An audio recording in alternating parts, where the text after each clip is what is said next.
Hello friends, जो हमारे तिपरा मौथा के वॉरियर्स हैं, हमारे तिपरासा लोग हैं। पिछले 3 दिन में बहुत लोगों ने स्पेकुलेट किया है कि हम अलायंस करने वाले हैं।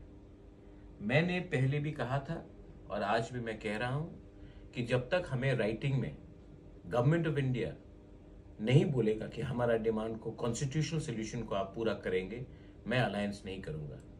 बहुत लोग विश्वास नहीं करते, क्योंकि मैं आपको ब्लेम भी नहीं करता, क्योंकि 46 इयर्स में 1977 के बाद हर regional Tiprasa political party Delhi गया है और कुछ ना कुछ एग्रीमेंट करके लाया है इलेक्शन के पहले और इलेक्शन के बाद तिपरासा को कुछ नहीं मिला। मैंने पहले से कहा था और आज भी कह रहा हूं कि no compromise on our demand.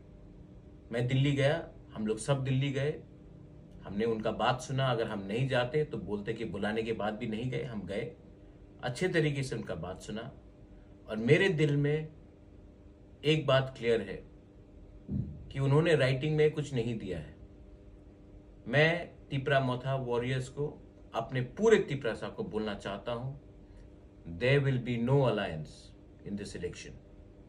आज हम लोग अपना कैंडिडेट नाम डाल रहे हैं और ये बात पूरा क्लियर हो गया है। मीडिया मुझे फोन करके तंग ना करे, मैं अलायंस नहीं कर रहा हूं। मैं इस इलेक्शन में फाइट करूंगा और उनको हराने के लिए फाइट करूंगा जो हमारे डिमांड के खिलाफ है।